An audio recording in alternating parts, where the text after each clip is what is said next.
Good morning friends, to the point में आप सभी का स्वागत है। आज के वीडियो में हम इंडिया में जो एप्लीकेबल टैक्सेस हैं, कुछ उनमें से इम्पॉर्टेंट जो टैक्सेस हैं उनके बारे में आज के वीडियो में पढ़ेंगे। अब आप ये सोच रहे होंगे कि क्यों टैक्सेस ज़रूरी हैं हर एक गवर्नमेंट के लिए। उसका आंसर ये है क्योंकि जो ये टैक्स से कलेक्शन होता है इसी के इस मनी को ही तो गवर्नमेंट स्पेंड करती है रोड्स बनाने में, फ्लाईओवर्स बनाने में, ब्रिजेस, टैंक्स इन बनाने में, और जो वेलफेयर स्कीम्स चलाती है गवर्नमेंट, या सब्सिडीज़ प्रोवाइड करती है, या सस्ती एजुकेशन प्रोवाइड करती है, मिड डे मील प्रोवाइड करती है। ये सब जो टैक्स कलेक्शन होता है उसी को रीडिस्ट्रीब्यूट करती है गवर्नमेंट।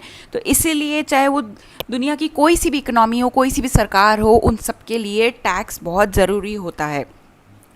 और हर एक गवर्नमेंट की कहीं ना कहीं ये कोशिश रहती है कि ज़्यादा से ज़्यादा वो टैक्स कलेक्ट कर पाए और ज़्यादा से ज़्यादा लोग टैक्स एम्बिट के अंडर आए, मतलब ज़्यादा से ज़्यादा लोगों के ऊपर टैक्सेस लगे। भले वो ये नहीं कि बहुत ज़्यादा रेट से लगे, लेकिन कहीं ना कहीं किसी ना किसी तरीके से हर एक सिटीज़न जो है कंट्री का, वो गवर्नमेंट को या सरकार को टैक्स प्रोवाइड करे। देखते हैं कौन से इंपॉर्टेंट टैक्सेस हैं इंडिया में। सबसे पहला है इनकम टैक्स, मतलब आपकी आय पे लगने वाला कर, आपकी इनकम के ऊपर tax. So income tax is the tax that is paid directly on the income और profit earned and is collected by the government of India. It is collected as per the provisions of income tax act 1961। तो जो ये income tax से related जितने भी provisions हैं वो किसके अंडर डिफाइन किए हुए हैं? इनकम टैक्स एक्ट जो पास हुआ था 1961 में, and governs the deduction provisions and as well. इसी एक्ट के अंडर जो डिडक्शंस हम क्लेम करते हैं 80C या 80D के अंडर, वो भी इसी में डिफाइंड है। It falls under the category of direct tax. अब ये डायरेक्ट टैक्स क्यों है? अगर आपने पुराने वीडियोस देखे हों तो डायरेक्ट टैक्स वो होता है जिसमें जिस इंसान या व्यक्ति के ऊपर टैक्स लेवाई होता है उसी के ऊपर ही बर्डन भी होता है टैक्स का। आप बर्डन पास ऑन नहीं कर सकते इनकम टैक्स के ऊपर।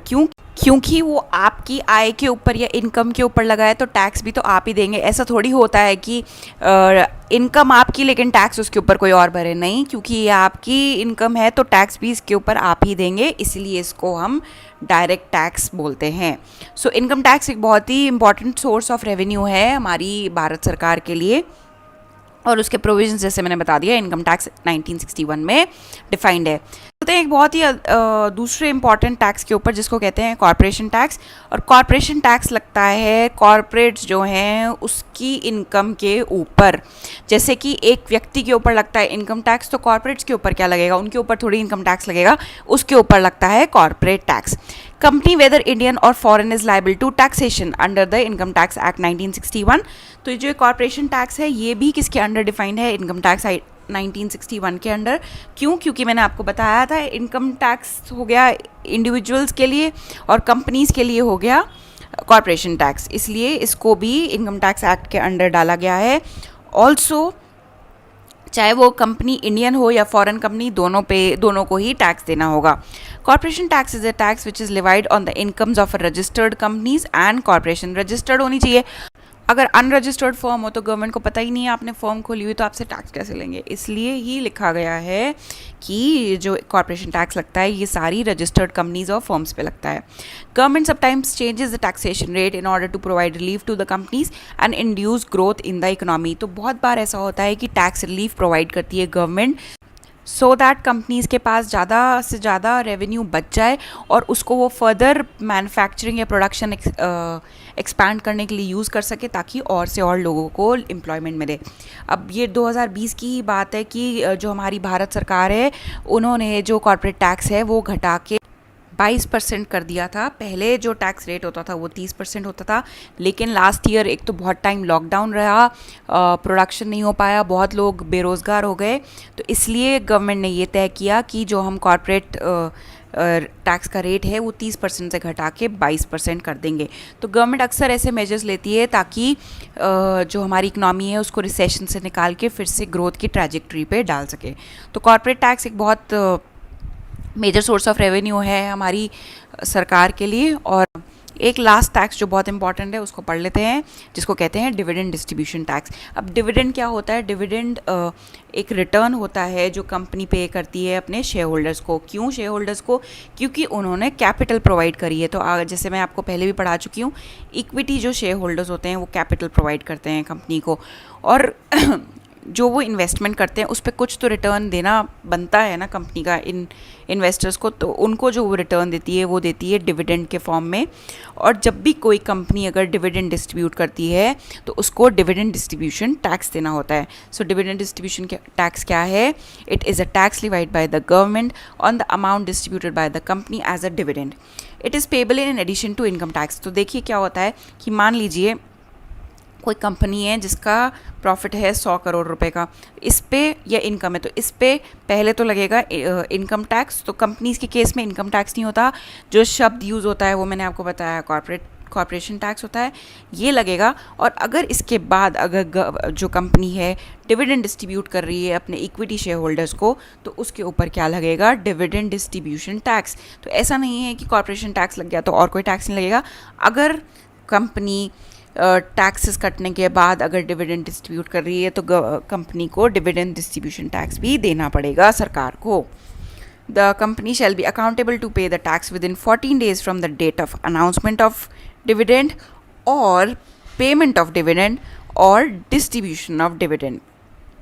तो कब पे करना है? या तो मान लीजिए अगर 1 जनवरी को अगर ये जो कंपनी है उसने अनाउंस किया डिविडेंड, तो उसके 14 दिन के अंदर मतलब 14 जनवरी तक इस कंपनी को गवर्नमेंट को टैक्स प्रोवाइड करना है या टैक्स डिपॉजिट करना है। Any domestic firm distributing dividend had to pay this tax at 15% on gross amount of dividend as per the provision in finance act. तो ये जो डिविडेंड डिस्ट्रीब्यूशन टैक्स है, इसके जो प्रोविजन है इससे रिलेटेड वो इनकम टैक्स एक्ट में मेंशन नहीं है, बल्कि फाइनेंस एक्ट 1997 में मेंशनड है। और किस परसेंट से, क्या परसेंटेज से लगता था? 15% से लगता था। It has to be paid by the firm within 14 days from the declaration, distribution, payment of the dividend, जो मैं आपको ऑलरेडी बता चुकी हूँ। It got completely abolished in 2020 to make Indian equity market more attractive for the foreign investors. So last year भारतीय सरकार ने जब ये लॉकडाउन हुआ था और इकनॉमी बहुत ज़्यादा रिसेशन में चली गई थी, तो एक फ़ैसला तो ये लिया था कि उन्होंने कॉर्पोरेट टैक्स का जो रेट है वो कम कर दिया था, और दूसरा फ़ैसला ये लिया था कि जो डिविडेंड डिस्ट्रीब्यूशन टैक्स है उसको हटा दिया था, उसको अबॉलिश कर दिया था, जिससे कि ज़्यादा से ज़्यादा इन्वेस्टर्स, फॉरेन इन्वेस्टर्स हैं, वो इंडियन इक्विटी मार्केट की तरफ अट्रैक्ट हो। क्यों? क्योंकि अगर इस टैक्स रेट को बहुत ज़्यादा रखेंगे या बढ़ा देंगे तो क्या होगा? Foreign investors Indian equity market में इन्वेस्ट नहीं करेंगे। क्यों? क्योंकि उन्हें तो ये रहेगा ना मन में कि जो भी डिविडेंड आता है पैसे कट के आते हैं। क्योंकि उस पर से काफ़ी सारा पैसे तो डिविडेंड टैक्स पे, मान लीजिए देखिए 100 रुपये का डिविडेंड अनाउंस हुआ, 15 रुपये तो टैक्स में ही चले गए, तो इन्वेस्टर के हाथ में कितने आए? 85 रुपये। सो दैट हमारी जो इक्विटी मार्केट है उसको एक अट्रैक्टिव डेस्टिनेशन बनाने के लिए, ताकि 100 के 100 रुपये ही इन्वेस्टर के हाथ में आए, इसलिए ये जो 15% से हम जो भारतीय सरकार चार्ज करती थी डिविडेंड डिस्ट्रीब्यूशन टैक्स, उसको अबॉलिश कर दिया गया लास्ट ईयर ही। सो ये जो 3 टैक्सेशन पड़े, ये बहुत ही इंपॉर्टेंट टैक्सेशन है और बहुत ही इंपॉर्टेंट सोर्स ऑफ रेवेन्यू है हमारी भारतीय सरकार के लिए। इनको आप प्लीज़ ज़रूर से रिवाइज़ कीजिएगा, क्योंकि इनसे रिलेटेड क्लैरिटी होना बहुत ज़रूरी है आपके माइंड के लिए। किसी भी एग्ज़ाम की तैयारी करें, ये टॉपिक्स हमेशा बहुत इंपॉर्टेंट रहते हैं, और इवन इफ़ एग्ज़ाम के लिए नहीं, हमारी जनरल लाइफ, रूटीन लाइफ के लिए भी ये टॉपिक्स हमारे लिए जानना बहुत ज़रूरी है, अवेयरनेस होना इन टॉपिक्स की बहुत ज़रूरी है। So friends, this is all for the today's video. Thank you so much for your patience. Also stay fit, stay at home. Thank you so much.